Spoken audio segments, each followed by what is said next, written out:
واقعہ کربلا تاریخ کا دردناک واقعہ ہے۔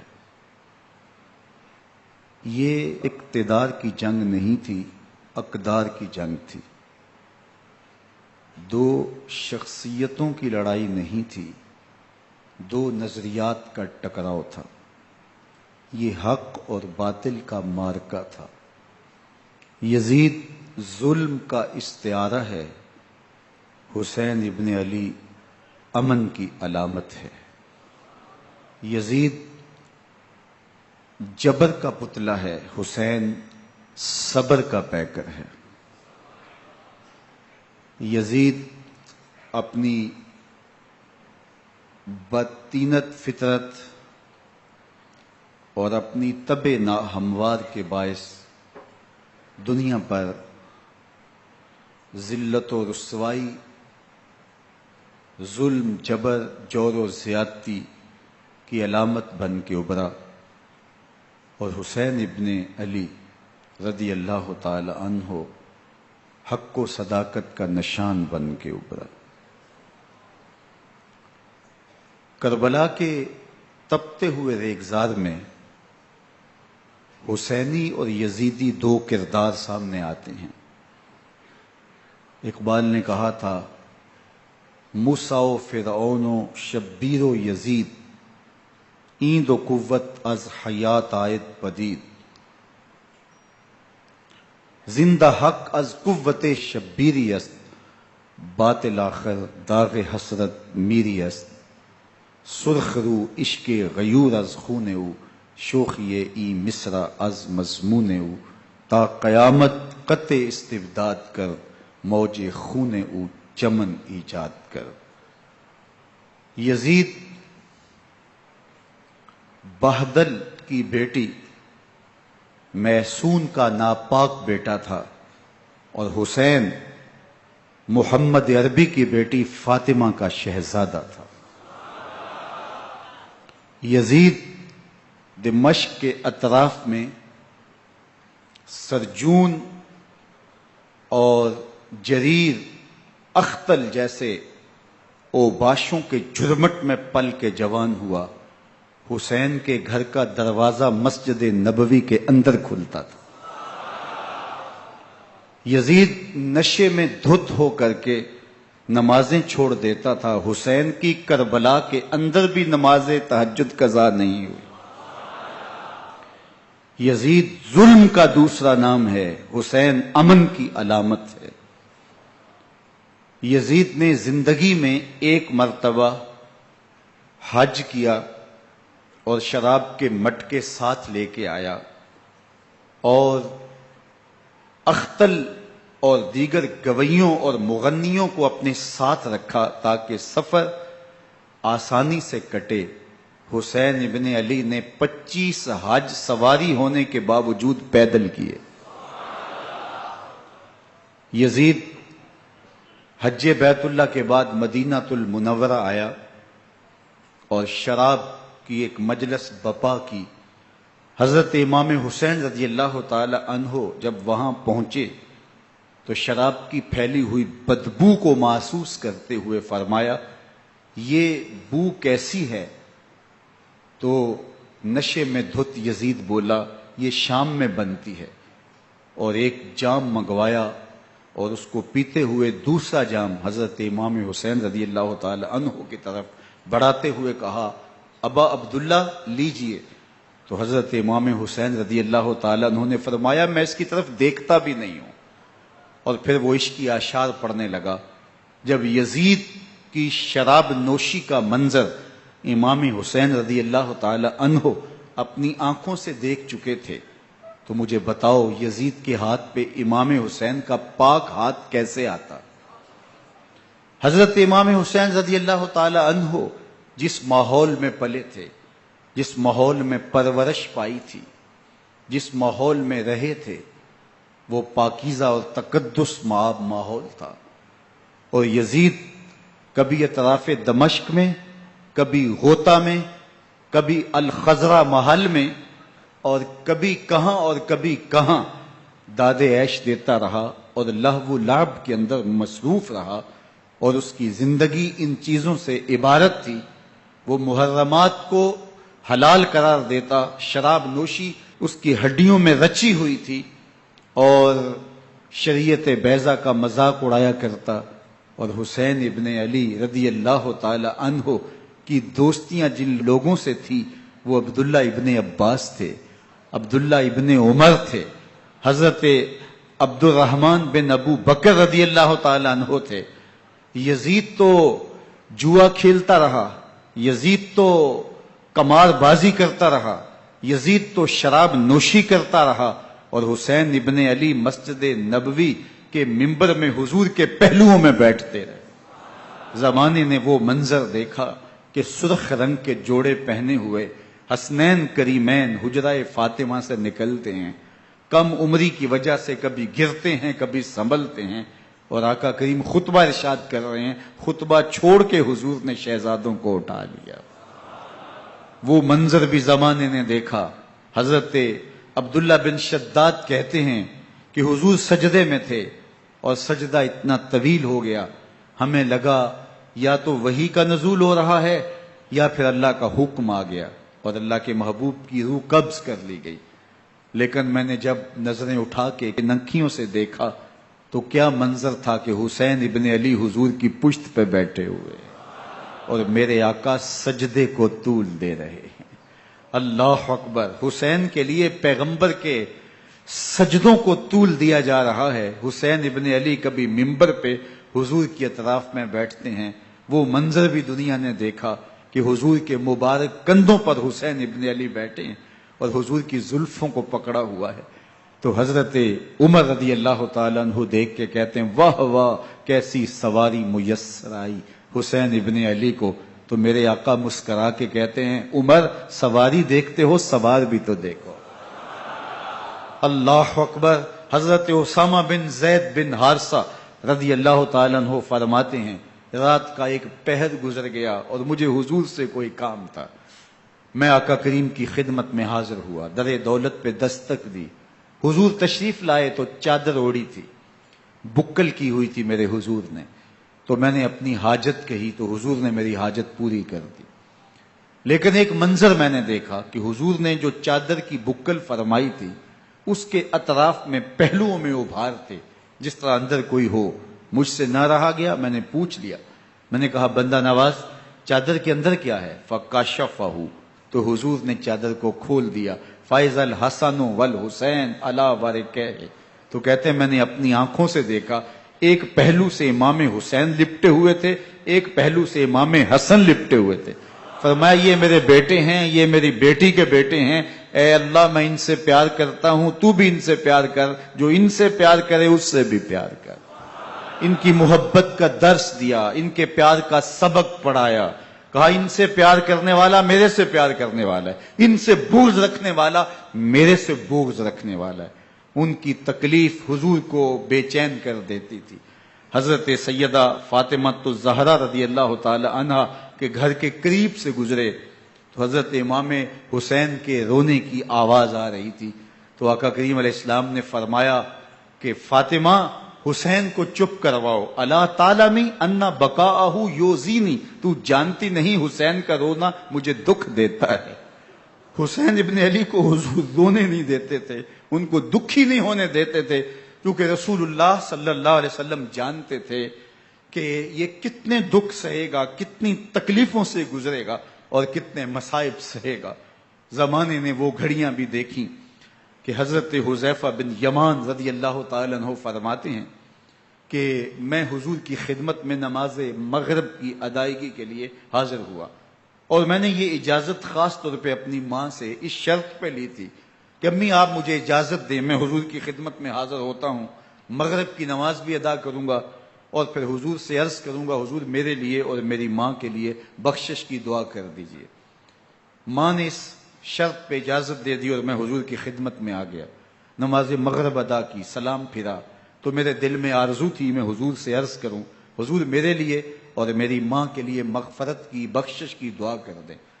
لیکن حضور عبادات میں، ذکر میں، نوافل میں ایسے مشغول ہوئے کہ میں آرزو رکھنے کے باوجود بھی عرض نہ کر سکا.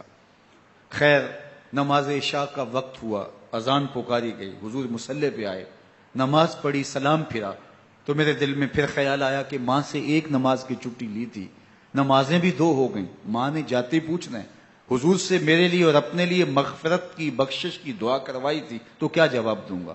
اور حضور اٹھے اور کاشانہ اقدس کی طرف چل دیے۔ اب میرے دل میں یہ خیال رہ کے آ رہا تھا کہ ماں کو کیا جواب دوں گا؟ میں تو حضور سے بخشش و مغفرت کی دعا کروا ہی نہیں سکا۔ جب حضور چل پڑے تو غیر ارادی طور پہ میں بھی حضور کے پیچھے چل پڑا۔ چلنے میں تھوڑی سی رفتار تیز ہو گئی، جس سے قدموں کی آہٹ پیدا ہوئی، تو جب آواز پیدا ہوئی تو حضور نے رخ پھیرے بغیر فرمایا من ھذا، میرے پیچھے پیچھے کون آ رہا ہے؟ پھر خود ہی کہا حذیفہ تو نہیں؟ تو میرا دل دھڑک رہا تھا، قلت نعم، میں نے کہا جی جی حضور میں حذیفہ ہوں۔ فرمایا ما حاجتوں کا غفر اللہ لک ولامک، کیا کام ہے؟ اللہ تجھے بھی بخش دے، تیری ماں کو بھی بخش دے۔ اب جو کام تھا وہ جنبش لب سے پہلے ہی ہو گیا، یہاں تو لفظوں کا سہارا بھی نہیں لینا پڑتا، وہ بند لبوں کی بولیاں بھی سنتے ہیں۔ اقبال بولا ہے فروغت صبح آثار و دہور، چشم تو بینندائے ما فی الصدور، تیری نظر تو سینوں کے چھپے راز بھی دیکھتی۔ تو کہا ما حاجتوں کا غفر اللہ لک ولامک،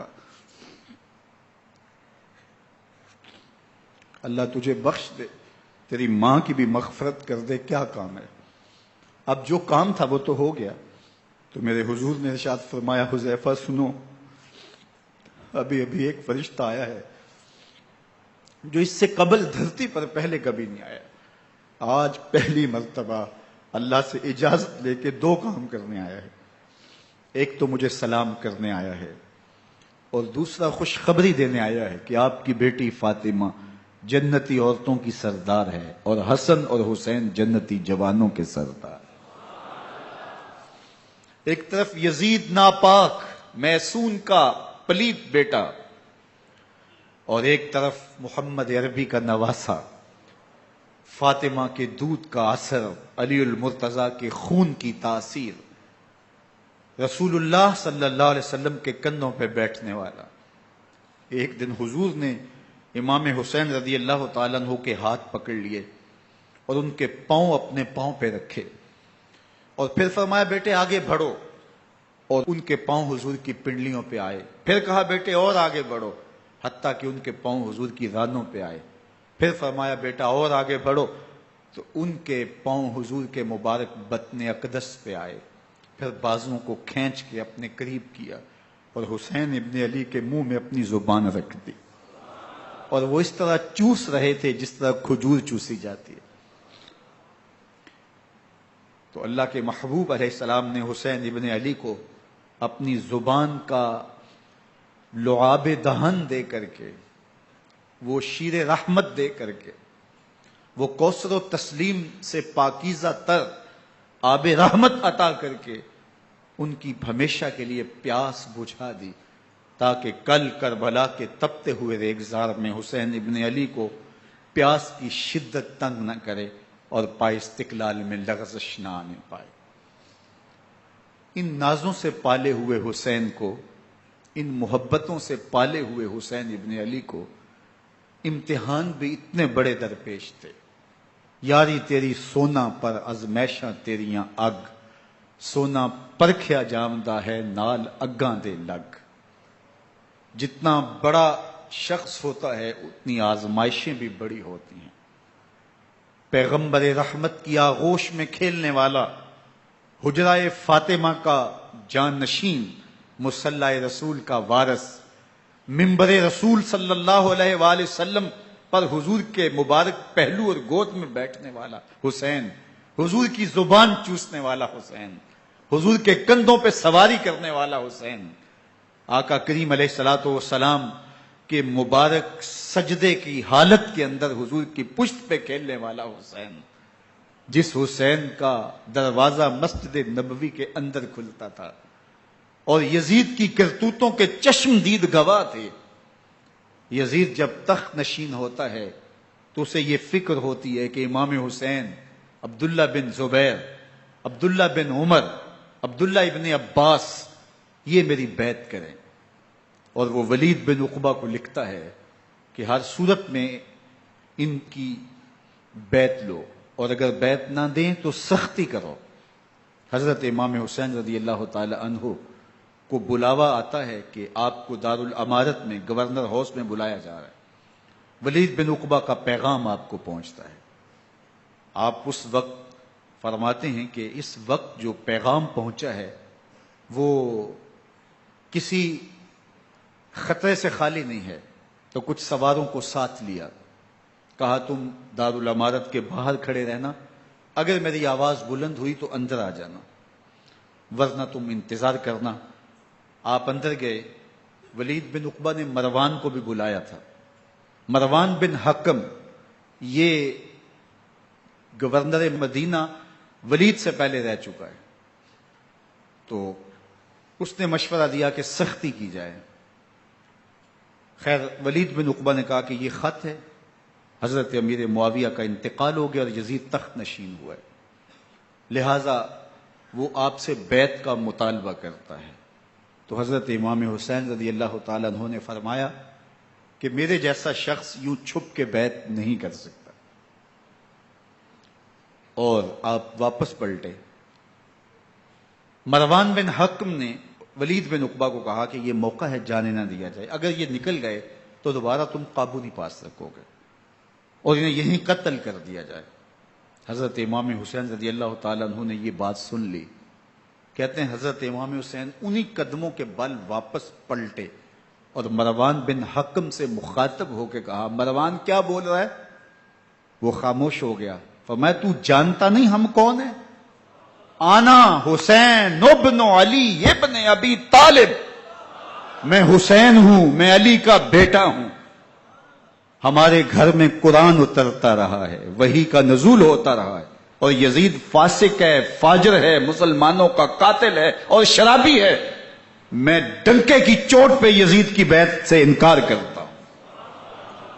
بس حیدری کچھار سے محمدی شیر نکل آیا ہے. اب اوسان خطا ہو گئے، راستہ چھوڑ دیا، واپس آئے.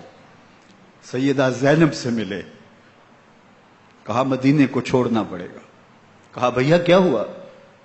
کہا یزید بیعت لینے پہ مصر ہے اور میں کسی صورت بھی بیعت نہیں کروں گا. رسول اللہ کا مدینہ ہمارے خون سے لالہ زار بنے گا. میں نہیں چاہتا کہ حضور کے شہر نور کی حرمت پامال ہو. دوستو وہ کیسا منظر ہوگا جب حسین ابن علی نے آخری حاضری حضور کے روضے پہ دی ہوگی. حاجی یا معتمر 10 دن کے لیے، 8 دن کے لیے، 20 دن کے لیے مدینہ المنورہ عارضی سکونت اختیار کرتا ہے اور حضور کے روضہ انور سے، اس شہر نور سے، ان گلیوں سے، ان بام و در سے ایسا مانوس ہو جاتا ہے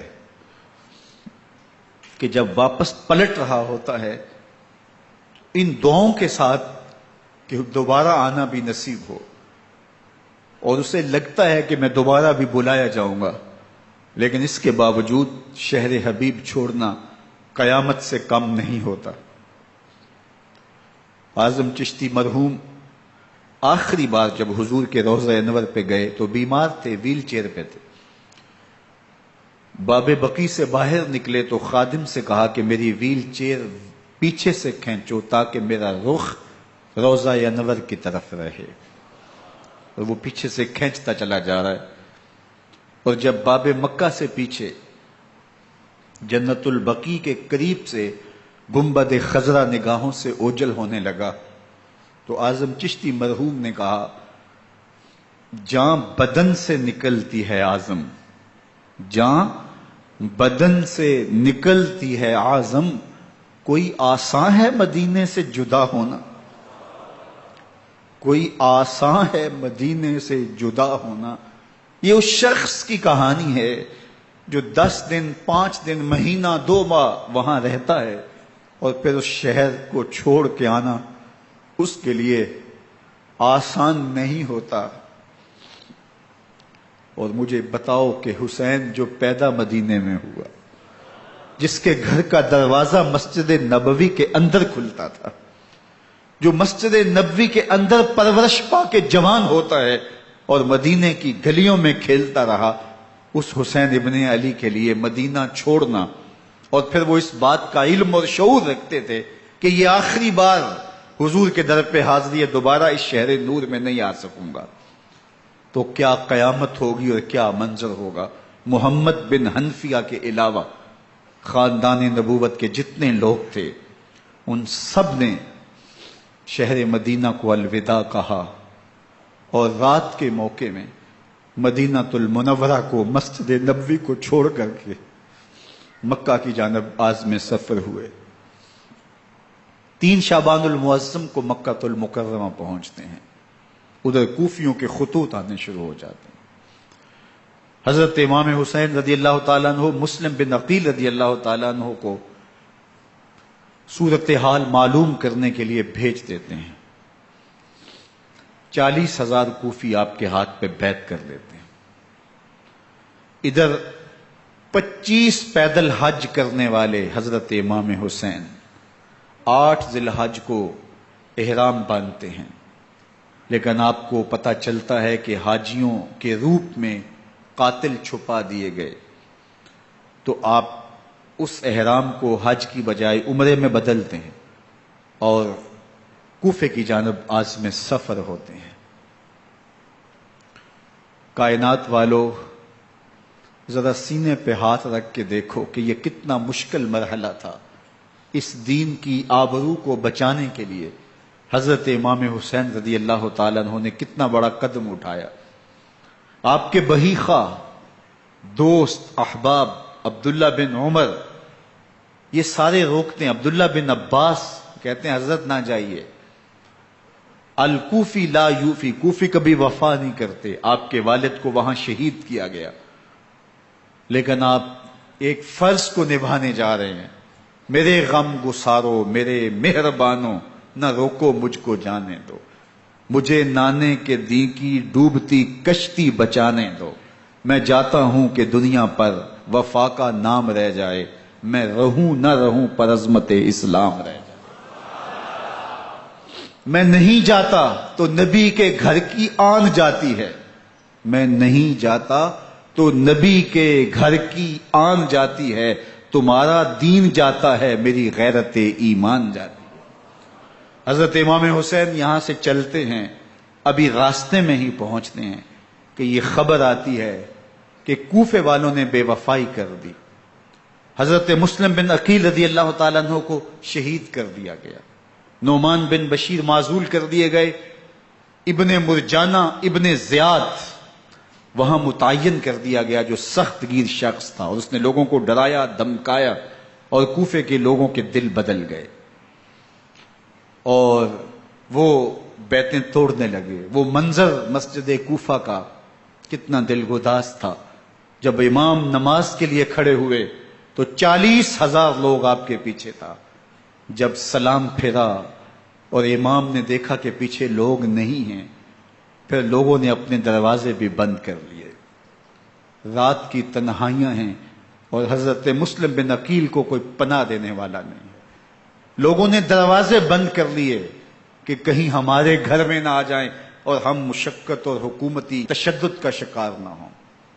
کتنا دردناک لمحہ ہے حضرت مسلم بن عقیل رضی اللہ تعالیٰ عنہ پہ، اور پھر حضرت مسلم بن عقیل بے دردی سے شہید کر دیے جاتے ہیں۔ آپ ابھی راستے میں ہیں، یہ ساری کہانی پہنچتی ہے کہ حضرت مسلم شہید کر دیے گئے اور بے دردی سے شہید کر دیے گئے۔ وہ جنہوں نے خط لکھے تھے کہ ہم آپ کے ساتھ ہیں اور ہم منتظر ہیں، چشم برا ہیں، آپ کے قدموں کی چاپ سننے کے لیے بےتاب ہیں، آج انہوں نے بیعتیں توڑ دی، 40,000 کوفی منحرف ہو گئے۔ مسجد کوفہ کا وہ منظر کس قدر روح کو تڑپا دینے والا تھا۔ ہم پچھلے سال عصر اور مغرب کے درمیان جب کوفہ پہنچے تو سورج ڈوبنے کے قریب تھا۔ میں نے اپنی زندگی میں اتنا اداس موسم کہیں نہیں دیکھا جتنا اداس موسم کوفے میں دیکھا۔ ایسے لگتا تھا جس طرح کوفے کی آب و ہوا آج بھی شرمندہ ہے۔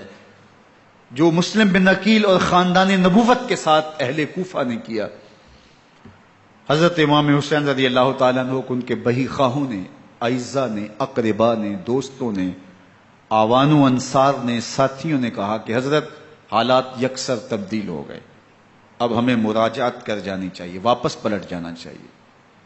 تو حضرت امام حسین کافی سوچ بچار میں رہے، پھر اس کے بعد آپ نے فیصلہ کیا کہ ہم آگے بڑھیں گے۔ دوستوں نے کہا کہ حضرت اگر آپ آگے بڑھیں گے تو ہمیں لگتا ہے کہ وہ آپ کے ساتھ سلوک اچھا نہیں کریں گے اور آپ بچوں کے سامنے پیاسے شہید کر دیے جائیں گے۔ تو حضرت امام حسین رضی اللہ تعالیٰ عنہ نے وہاں ایک خطبہ ارشاد فرمایا کہ لوگوں تم جو مجھے بتا رہے ہو مجھے اچھی طرح معلوم ہے، جو تم مجھے منظر پیش کر رہے ہو وہ میری نگاہوں میں ہے، اور جو کچھ ہونے والا ہے چشم تصور وہ منظر دیکھ رہی ہے۔ کیونکہ حضرت امام حسین رضی اللہ تعالیٰ عنہ کی شہادت کی خبر حضرت امام حسین کے پیدا ہوتے ہی خاندان نبوت میں عام تھی۔ حضور علیہ الصلوۃ والسلام کو یہ بات جبریل امین نے آ کے بتائی تھی جب حسین ابن علی کے ساتھ حضور محبت کا اظہار کر رہے تھے، تو یہ جبریل امین نے آ کے کہا تھا حضور آپ کا یہ بیٹا ارض طف میں شہید کر دیا جائے گا، اور کربلا کی مٹی لا کے حضور کو دی اور ام سلمہ کو حضور نے عطا کر دی۔ حضرت ام سلمہ کہتی ہیں کہ ایک دن میں سوئی تو خواب دیکھا کہ حضور کے مبارک بال بکھرے ہوئے ہیں اور سخت پریشان ہیں، تو میں نے کہا کہ حضور آپ کی یہ کیا حالت ہے؟ وَبِيَدِهِ قَارُورَةٌ، اور حضور کے ہاتھ میں ایک شیشی ہے، فیہا دمن، جس کے اندر خون ہے۔ تو میں نے کہا حضور یہ کیا؟ فرمایا میں قتل گاہ حسین سے آ رہا ہوں اور یہ حسین ابن علی کا خون ہے۔ تو کہا 10 محرم کا دن تھا، دوپہر کا یہ منظر تھا، میں کیلولہ کر کے اٹھی، جب میں نے دیکھا تو وہ شیشی جس میں کربلا کی مٹی رکھی تھی وہ خون بن چکی تھی۔ تو یہ خبر پہلے دی گئی تھی، یہ بتا دیا گیا تھا۔ فرمایا میرے دوستو جو تم مجھے بتاتے ہو میں اس سے بے خبر نہیں ہوں، یہ سب کچھ ہونے والا ہے، لیکن اس کے باوجود میں کیوں جا رہا ہوں؟ تو آپ کا ایک تاریخ ساز جملہ ہے جو کربلا کے فلسفے کو ہمارے سامنے رکھتا ہے کہ یہ اتنا بڑا امتحان کیوں دیا۔ حضرت امام حسین رضی اللہ تعالیٰ عنہ نے فرمایا وَلَكُمْ فِيَّ أُسْوَةٌ، میں اس لیے جا رہا ہوں قیامت تک ظلم، جبر اور ناانصافی کے خلاف کھڑے ہونے والوں کے لیے کوئی نمونہ تو ہو۔ میری زندگی قیامت تک ظلم، جبر اور استحصالی نظام کے خلاف کھڑے ہونے والوں کے لیے نمونہ ہے۔ تو حضرت امام حسین رضی اللہ تعالیٰ عنہ نے حق اور باطل کے درمیان ایک سرخ لکیر کھینچ دی اپنے خون سے۔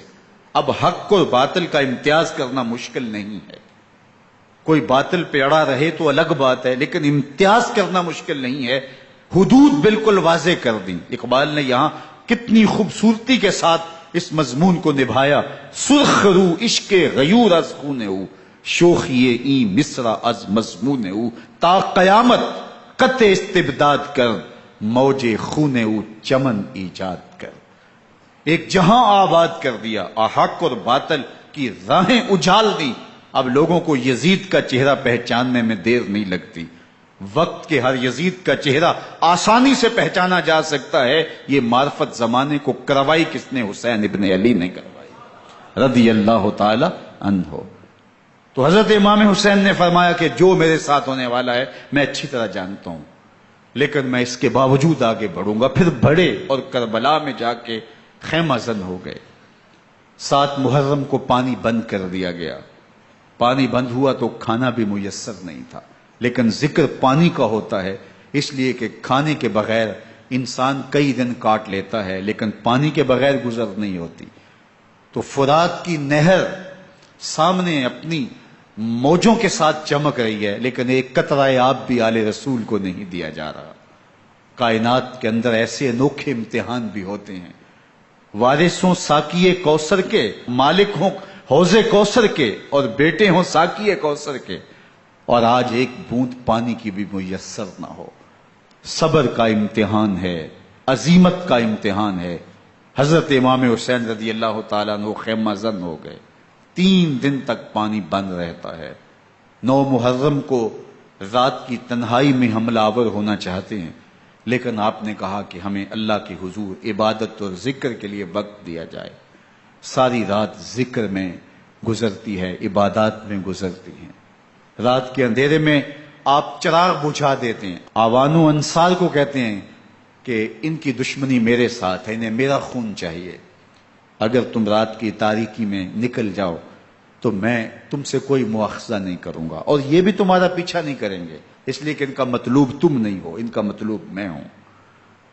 جب چراغ جلایا تو کوئی بھی نہیں گیا۔ مسلم بن نوسجہ کھڑے ہو کے کہتے ہیں، حضرت اگر ہمارے بدن کو 70 بار کاٹا جائے اور جلایا جائے اور ہواؤں میں اڑا دیا جائے پھر بھی آپ کا ساتھ نہیں چھوڑیں گے۔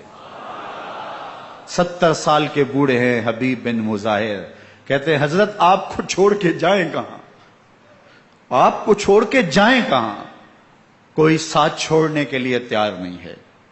پیاس ہے، سخت گرمی ہے، کربلا کا ماحول ہے، 72 افراد اور خاندان کی خواتین میدان کربلا میں خیمہ زن ہیں۔ دوسری طرف لشکر اعداء اشقیا 22,000 کی تعداد میں مقابلے میں، ایک روایت 30,000 کی ہے۔ ان صرف 72 پیاسے لوگوں کے لیے اتنے لوگوں کو جمع کرنے کا مقصد خوف زدہ کرنا تھا۔ شرط ہے کہ یا یزید کی بیعت کر لیں، محاصرے توڑ دیں گے، پانی دستیاب ہوگا، اعزاز و اکرام سے نوازا جائے گا، خزانوں کے منہ کھول دیے جائیں گے۔ لیکن حسین ابن علی کہتے تھے سب کچھ لٹ جائے گا، باطل کے ہاتھ پہ ہاتھ نہیں رکھوں گا۔ اللہ اکبر۔ اب صبح طلوع ہوتی ہے، عاشور کا دن چڑھتا ہے، سورج اپنی پوری تمازت کے ساتھ گرمی برسا رہا ہے۔ آج خاندان نبوت کا امتحان زمانے نے دیکھنا ہے۔ رسول اللہ کا لعاب چوسنے والا اس کے صبر کا آج امتحان ہے۔ حضور کے کندھوں پہ کھیلنے والے حسین کا آج امتحان ہے۔ اللہ اکبر۔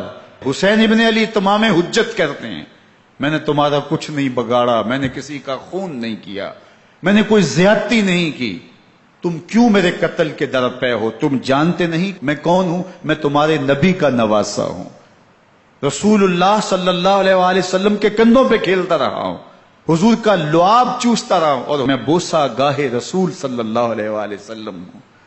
لیکن ان اشقیاء کے دل پر کوئی چیز اثر انداز نہیں ہوتی۔ ایک ہور ہے، اللہ اس کے دل میں نرمی ڈالتا ہے۔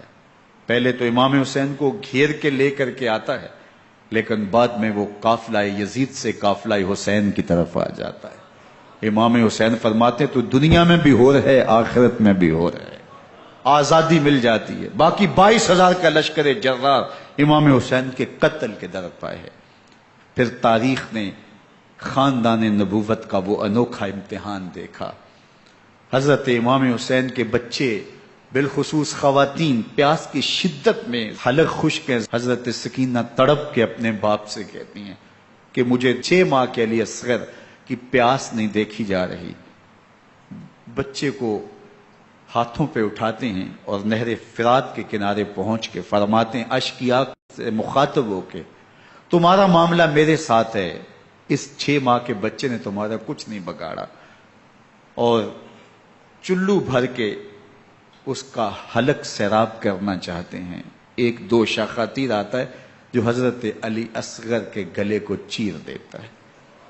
راوی لکھتے ہیں کہ وہ عام تیر نہیں تھا، جانوروں کو شکار کرنے کے لیے جو بڑے تیر ہوتے ہیں وہ 2 شاخہ تیر تھا۔ وہ گردن کو کاٹ دیتا ہے، خون بہنے لگتا ہے، گردن لٹک جاتی ہے۔ حضرت امام حسین وہ بہتا ہوا خون اپنے چلو میں لیتے ہیں اور آسمان کی طرف اچھال کے کہتے ہیں مالک حسین کی یہ قربانی بھی قبول فرما۔ یہ تماشا لبے بام نہیں ہے۔ بچہ بیمار ہو، ڈاکٹر جواب دے دیں، ماں باپ کے ہاتھ پھول جاتے ہیں۔ زندگی کی سانسیں ابھی چل رہی ہوتی ہیں، لیکن ڈاکٹر کہے کہ یہ میرے بس کا روگ نہیں ہے، کہیں اور لے جاؤ، تو زندگی کا لف و نشر غیر مرتب ہو جاتا ہے۔ میں سلام پیش نہ کروں حسین ابن علی کو، 6 ماہ کا علی اصغر ہاتھوں میں دم توڑتا ہے، گردن لٹک جاتی ہے، خون بہ رہا ہے۔ اب خیموں کی طرف بڑھ رہے ہیں، لیکن زبان پہ شکایت نہیں ہے، کہتے ہیں مالک حسین کی یہ قربانی قبول کر لے۔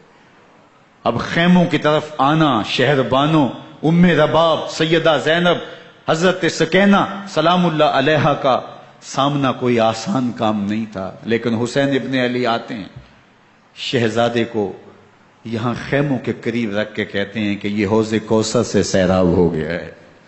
اللہ اکبر، کوہرام مچ جاتا ہے خیموں کے اندر، کیا منظر ہوگا اور ان کو کن الفاظ کے پیرائے میں ڈھال کر کے ان کیفیات کو بیان کیا جا سکتا ہے جو اہل بیت کے خیموں کے اندر علی اصغر کی شہادت کے بعد کا منظر رقم ہو رہا ہوگا۔ اللہ اکبر، ادھر اشکیا آوازیں دے رہے ہیں، مبارزت کے لیے پکار رہے ہیں۔ زمانے نے پھر وہ منظر بھی دیکھا کہ جوان بیٹے کو 18 سال کی کمائی حضرت امام حسین میدان عمل میں بھیج رہے ہیں۔ وہ علی اکبر جو حسین کا نور نظر ہے، آنکھوں کا قرار ہے، دل کی تسکین ہے۔ اور پھر حضرت علی اکبر جب گھوڑے کی زین سے فرش زمین پہ گرتے ہیں تو باپ کو آواز دیتے ہیں، اور حضرت امام حسین جو ہے وہ آگے جا کے بیٹے کی لاش اٹھاتے ہیں۔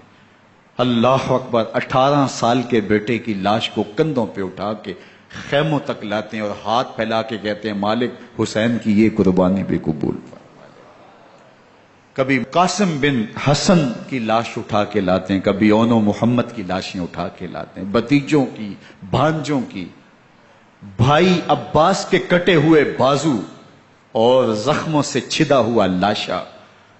کیا کیا قیامتیں تھیں جو اس کربلا کے ایک میدان کے اندر نہیں توڑی گئیں۔ حضرت امام حسین پر دکھ پہ دکھ، تکلیفوں پہ تکلیفیں، اب 71 لاشیں اٹھا کے خیموں تک پہنچا چکے، اور ادھر مبارزت کی دعوت دی جا رہی، آؤ میدان عمل میں آؤ، اب دیر کیوں کر رہے ہو۔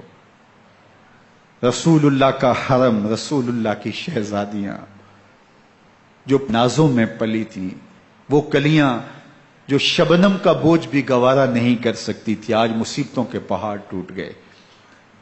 حضرت امام حسین کبھی شہربانوں کو، کبھی ام رباب کو دلاسا دیتے ہیں، کبھی حضرت زینب کو کہتے ہیں۔ حضرت زینب کربلا کے اس میدان کے اندر بڑے حوصلے کے ساتھ اپنے بھائی کے ساتھ کھڑی رہی، اپنے 2 بیٹے راہ خدا میں پیش کیے، ان کی لاشیں وصول کی، لیکن زینب جس جرأت کے ساتھ، جس پامردی کے ساتھ اس سارے منظر کو حوصلے کے ساتھ سہتی رہی، وہ یقیناً حوصلہ سیدہ زینب سلام اللہ علیہا کا ہی ہے۔ لیکن یہ وہ منظر تھا کہ زینب کا دل بھی ڈول گیا جب حسین ابن علی گھوڑے پہ بیٹھنے لگے، اور ان کو گھوڑے میں بٹھانے والا کوئی نہیں تھا، اور جو بھی سوار جاتا پھر واپس اس کی لاش ہی آتی اور حسین ابن علی لے کے آتے۔ آج حسین ابن علی جا رہے ہیں، زندگی کا سارا سرمایہ لٹ رہا ہے، حضرت زینب سلام اللہ علیہا سنبھل نہیں رہی۔ حضرت امام رضی اللہ تعالیٰ عنہ اٹھے اور آپ نے حضرت زینب کو صبر کی تلقین کی اور کہا کہ صبر ہی بہترین ذریعہ ہے اور اللہ کی قربت کا ایک بہترین سبب ہے، اور ان کو صبر کی تلقین کرتے ہوئے فرمایا کہ میرے بعد تم نے اس ذمہ داری کو سنبھالنا ہے، اور ان مخدرات اسلام کی، ان شہزادیوں کے پردے کی تم نے حفاظت کرنی ہے۔ اور پھر گھوڑے کی زین کس کے امام حسین لشکر اشکیا کی طرف بڑھتے ہیں۔ اب خیموں سے سسکیوں کی آواز آ رہی ہے، ان کا سردار، ان کا تاجدار آج سب کو چھوڑ کے کربلا کے میدان کی طرف بڑھ رہا ہے۔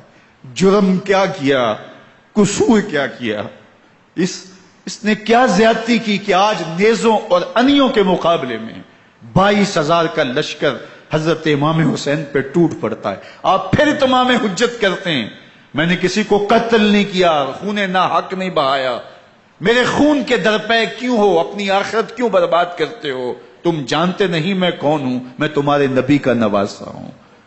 لیکن ابن زیاد کہتا ہے مقابلے میں آؤ۔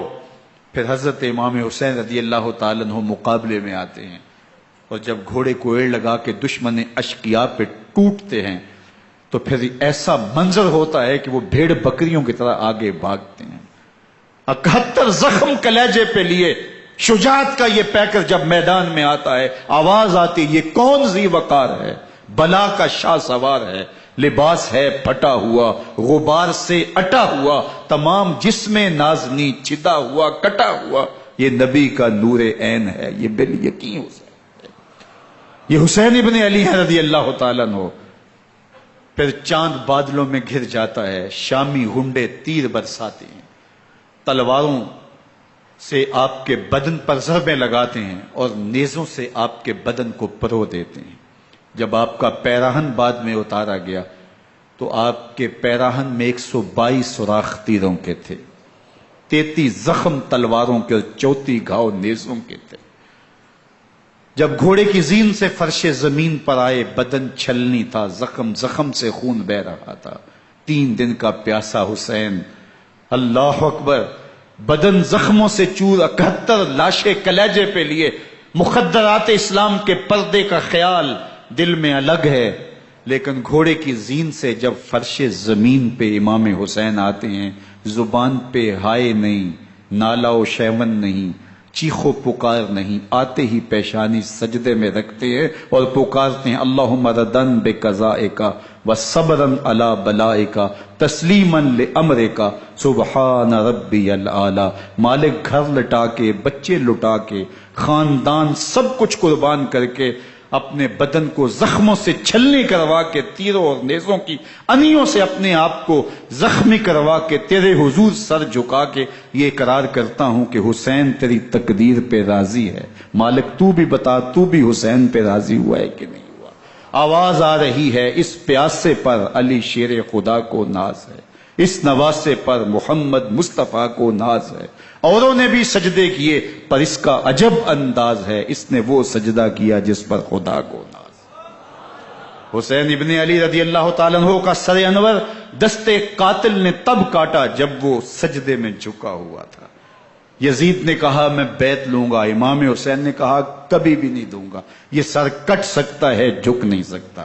سر کاٹ کے نیزے کی نوک پہ چڑھا دیا گیا اور یہ اس بات کا اعلان تھا کہ ہم جیت گئے اور حسینی ہار گئے، اور لشکر یزید میں غوغا مچ گیا، نقارے بجنے لگے کہ ہم جیت گئے، دیکھو امام حسین شہید کر دیے گئے، اور سر کاٹ کے نیزے کی نوک پہ چڑھایا گیا۔ لیکن لشکر یزید سے ہی آواز آئی یہ کیسا سر ہے جو کٹ کے بھی سر بلندی ہے، کٹ گیا ہے پھر بھی اونچا ہے، اللہ اکبر، یہ سر سجدے میں کٹا ہے، رب کے حضور عبادت کی حالت میں کٹا ہے۔ حسین آج بھی سجدے میں ہے، اللہ اکبر، حسین آج بھی سجدے میں ہے، بلکہ کٹے ہوئے سر کا رخ زمین کی جانب تھا اور کٹی گردن آسمان کی طرف، یوں نیزے پہ پرویا گیا۔ اللہ اکبر، ایک شاعر نے نقشہ کھینچا، بآنکھ سر نیزے پہ اور سوئے زمیں ہے روح، یعنی سجدہ ثانی کی ہے آرزو۔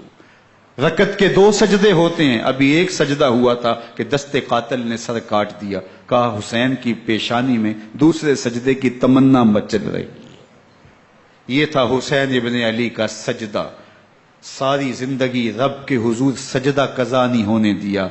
آج پانی نہیں ہے، اللہ اکبر، آج تیمم کر لیتے ہیں، آج اپنے خون کو اوڑھ کر کے حسین نے اپنی پیشانی اپنے مالک کے حضور جھکا کر کے عظیمت کی وہ انوکھی داستان رقم کر دی کہ صدیاں گزرنے کے باوجود بھی ان کی یادوں کے چراغ روشن ہیں۔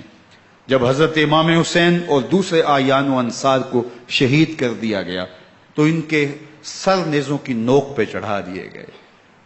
حضرت امام حسین کا کٹا ہوا سر اور باقی 71 افراد کے کٹے ہوئے سر نیزوں کی نوک پہ، اور 10 سواروں کو ابن سعد نے کہا کہ ان کو رون دو، اور گھوڑوں کی ٹاپوں تلے حضرت امام حسین رضی اللہ تعالیٰ عنہ اور ان کے آوان و انصار کو جو ہے وہ روندا گیا، حتیٰ کہ ان کی استخوان مبارک، ان کی ہڈیاں بھی چور چور ہو گئیں۔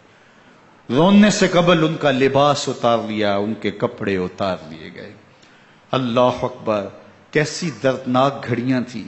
یزید کا صرف یہی بد کرداری کا مرحلہ نہیں تھا، اس کربلا کے صحرا کے اندر یزید نے جس طرح امام حسین رضی اللہ تعالیٰ عنہ کو شہید کیا اور حضرت امام حسین کے خاندان کو شہید کیا، جب مدینہ المنورہ پر یزید نے مسلم بن عقبہ کو مقرر کیا، جس کو بزرگوں نے مصرب بن عقبہ کہا ہے، تو اس کو کہا 3 دن تک مدینے کا حرم تمہارے لیے حلال ہوگا، جو چاہو تم کرنا، اور شامی فوجوں کو اجازت ہوگی۔ تو وہاں بھی انہوں نے 10,000 تابعین اور 700 صحابہ کو شہید کیا۔ حضرت ابو سعید خدری رضی اللہ تعالیٰ عنہ گھر سے باہر نکلے، کافی بوڑھے ہو چکے تھے، تو انہوں نے حضرت ابو سعید خدری کو پکڑ لیا، کہا تم کون ہو؟ کہا مجھے ابو سعید خدری کہتے ہیں۔ تو کہا ہاں تمہارا نام سنا ہے، اور داڑھی سے پکڑ کے کھینچا اور کہا کہ ہے تمہارے پاس جو ہمیں دو؟ تو کہا کہ میرے پاس تو کچھ بھی نہیں، میں تو فقیر آدمی ہوں۔ تو ان کے گھر ان کو لے گئے، تو 2 کبوتر رکھے تھے حضرت ابو سعید خدری نے، تو وہ کبوتر لوٹ کے لے گئے۔ اللہ اکبر۔ حضرت ابن سنان رضی اللہ تعالیٰ عنہ کو، جو حضور کے علم بردار تھے فتح مکہ کے دن، ان کو ستو پہلے پلائے اور پھر ان کی گردن کاٹی گئی، اور کہا یہ ہے وہ ستو جو تم زندگی میں آخری بار پیو گے۔ ایک گھر میں داخل ہوئی شامی فوج، تو ایک خاتون کے ابھی ابھی بچہ پیدا ہوا تھا، اور قابلہ نے، دائیا نے، وہ بچہ ماں کی چھاتی پہ لٹایا، اور وہ ماں کا پہلا دودھ پی رہا تھا۔ تو یہ جا کے کہنے لگے نکالو تمہارے پاس جو کچھ ہے۔ تو اس خاتون نے کہا تم جانتے ہو یہ بچہ کون ہے؟ تو انہوں نے کہا ہم نہیں جانتے۔ کہا یہ حضرت ابن ابی کبشہ انماری رضی اللہ تعالیٰ عنہ کا بچہ ہے، اور یہ وہ صحابی ہیں کہ جو بیت الشجرہ کے موقع پہ حضور کے ہاتھ پہ بیعت کرتے ہیں۔ انہوں نے اس چیز کا لحاظ نہ کیا کہ جو کچھ ہے وہ ہمیں دو، ورنہ تیرے بچے کے نہیں چھوڑیں گے۔ تو ماں بچے سے مخاطب ہو کے کہتی ہے، ابھی بچہ پیدا ہوا ہے اور ماں سے پہلا دودھ پی رہے، کہ بیٹے اگر میرے پاس کچھ ہوتا، وہ قیمتی سے قیمتی چیز بھی ہوتی، تیری جان کے لیے قربان کرتی، لیکن اس وقت میرے پاس کچھ ہے نہیں۔ تو ایک شکی آگے بڑھا اور بچے کو ایک ٹانگ سے پکڑ کے کھینچ کے دیوار کے ساتھ پٹک کے مارا، جس سے دماغ کا بھیجا نکل گیا۔ کیا کیا زیادتیاں نہیں کی۔ 700 صحابہ حرہ کے واقعہ میں شہید کیے یزید نے، اور 10,000 تابعین شہید کیے۔ مسجد نبوی میں ممبر رسول کے ساتھ گھوڑے باندھے، اور وہ ممبر رسول اور مصلی رسول کے قریب لید کرتے رہے۔ حضرت سعید عبد المسیب فرماتے ہیں میں نابینا تھا اور حضور کے روضہ انور کے پاس بیٹھا تھا، اور یزید کے سپاہی آتے، جو بھی مسجد میں نظر آتا پکڑ کے لے جاتے، مجھے نابینا سمجھ کے چھوڑ دیتے، لیکن میں پریشان تھا کہ ظہر کا وقت ہوگا، عصر کا وقت ہوگا، مغرب عشاء کا وقت ہوگا، نہ اذان، نہ اقامت، نہ جماعت، تو کیسے مجھے پتہ چلے گا کہ نماز کا وقت ہو گیا، اور کیسی میری نمازوں کا کیا بنے گا؟ میں اس فکر میں بیٹھا تھا۔ لم ازل اسمع الاذان والاقامت من قبر رسول اللہ صلی اللہ علیہ وآلہ وسلم۔ فرماتے ہیں جب بھی پھر نماز کا وقت آیا، گنبد خضرا سے اذان کی بھی آواز آئی، اقامت کی بھی آواز آئی۔ 3 دن تک مسجد نبوی کے اندر گھوڑے بندے رہے، اور مدینہ کی حرمت پامال کی۔ مدینہ کے گھروں کے اندر یہ بدکماش داخل ہوئے، اور جو بدکاریاں انہوں نے کی، کلیجہ منہ کو آتا ہے۔ 1002 شیزائیں ان بدکاروں کی بدکاریوں کی وجہ سے کنواری حالت کے اندر حاملہ ہوئی۔ 3 دن تک مدینے کا حرم انہوں نے پامال کیا، اور پھر مکہ المکرمہ میں کعبۃ اللہ پر گولے برسائے، اور کعبہ کا غلاف جل گیا۔ وہ تو یزید مر گیا، اور حضرت عبداللہ ابن زبیر رضی اللہ تعالیٰ عنہ نے اپنی خلافت کا اعلان کیا۔ یزید کے یہ کرتوت تھے، ادھر اہل مدینہ کو ستایا، ادھر اہل مکہ کو ستایا، اور رسول اللہ صلی اللہ علیہ وسلم کے خانوادے کی بے حرمتی اور توہین کی۔ نہ صرف انہیں قتل کیا گیا، ان کی لاشوں پہ گھوڑے دوڑائے۔ ابن سعد اور شمر جو ہے وہ خیموں میں داخل ہوا، اور مخدرات اسلام چادریں چھیننے کی کوشش کی۔ حضرت زینب سلام اللہ علیہ نے مخاطب ہو کے کہا ہمارے چہرے کے رکھوالے چلے گئے ہیں، ظالم تو خیال نہیں کرتا ہم رسول اللہ کی بیٹیاں ہیں۔ حضرت شہربانو، حضرت زین العابدین اور حضرت زینب سلام اللہ علیہ، ان تینوں کو ایک اونٹ پہ باندھا گیا، اور باقی اونٹوں پہ باقی سادات کو، حضور کی شہزادیوں کو باندھا گیا، رسیوں میں جکڑا گیا، اور اونٹوں پہ باندھ کر کے کوفے کی جانب آگے آگے شہیدوں کے سر چل رہے ہیں، اور پیچھے یہ قافلہ چل رہا ہے۔ اور جب یہ قافلہ وہاں سے گزرا جہاں لاشیں پڑی تھی، امام زین العابدین 14 سال کے تھے اور بیمار تھے، اور ان کا حوصلہ نہ ہوا، وہاں غشی ان کے اوپر آنے لگی، اور وہ منظر ابن کثیر نے، باقی لوگوں سب نے لکھا ہے کہ پھر جب ان کی یہ حالت ہوئی تو پھر سیدہ زینب سلام اللہ علیہ، جنہوں نے ابھی تک بڑے حوصلے کے ساتھ ساری مشکلات کا مقابلہ کیا تھا، اب ان کے بندھن ٹوٹ گئے اور آنکھوں سے آنسو بہنے لگے، اور سیدہ زینب نے امام حسین رضی اللہ تعالیٰ عنہ کی لاش پہ کھڑے ہو کے، اور وہ روندی ہوئی لاش، ٹوٹی ہوئی ہڈیاں، اور وہ بریحاں بدن، کٹا ہوا سر نیزے کی نوک پہ، اور لاش یہ پڑی ہے، تو حضرت سیدہ زینب نے مدینے کی طرف منہ کر کے جو ہے وہ حضور سے فریاد کی، یا محمد آہو، یا محمد آہو، ھذا حسین بالآراء مزمل بالدماء، یا محمد آہو بناتوں کا سبایا۔ یا رسول اللہ، اے پیارے آقا، یا جدہ ہو، اے ہمارے نانا محترم، یہ دیکھیے آپ کا حسین پڑا ہوا ہے۔ بدن سے کپڑے اتار لیے گئے، خاک ہوائیں اڑا رہی ہیں، اور اس کے اوپر چادر جو ہے وہ مٹی کی پڑ گئی ہے۔ حضور آپ کی اولاد کاٹ دی گئی، اور پھر کہا بناتوں کا سبایا، حضور دیکھیے آپ کی بیٹیوں کے ہاتھ باندھ دیے گئے ہیں، اونٹوں پہ کس دیا گیا ہے، سر شہیدہ آگے آگے چل رہے ہیں، اور حضرت سیدنا امام حسین کا آگے آگے سر ہے۔ راستے کے اندر ایک جگہ آئی، رات گزری اور ان کو اتارا گیا۔ رات کا موقع تھا، ایک خاتون آئی اور اس نے کوئی کھانا پیش کیا ان کو، اور کہا کہ میں کسی زمانے میں حضرت سیدہ فاطمہ تو زہرا کی نوکری کیا کرتی تھی، ان کی لونڈی تھی، ان کی کنیز تھی، اور آج مجھے پتا چلا کہ آپ لوگ گزر رہے ہیں، تو میں نے کہا کہ میں اپنی مخدومہ کے خاندان کی خدمت کروں۔ اور پھر اس نے کہا کہ اس وقت سیدہ کی گود میں ایک 6-7 ماہ کی بچی تھی جس کو زینب کہا کرتے تھے، تو سیدہ زینب نے کہا کہ اماں اگر پہچانتی ہو تو وہ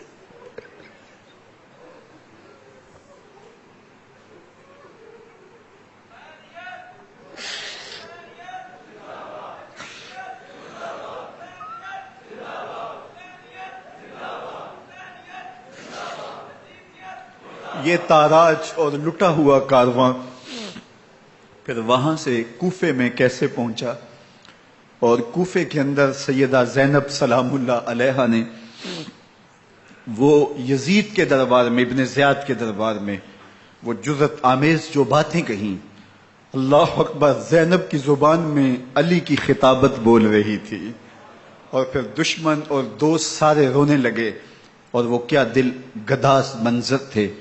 اور پھر یہ سروں کا قافلہ اور سادات کرام کا مشکیں کسی ہوئی ہیں اور اونٹوں پہ باندھے ہوئے، ان کو وہاں سے پھر قادسیہ، اور قادسیہ سے پھر دمشق یزید کے دربار میں پہنچایا گیا، اور وہاں سے یہ لٹے ہوئے خانمہ برباد تاراج لوگ مدینہ المنورہ میں کیسے پہنچے، اور اہل مدینہ نے کیسے استقبال کیا، اور وہ منظر کتنا دلگداز تھا جب اہل مدینہ زینب سے پوچھتے تھے زینب حسین کہاں ہے؟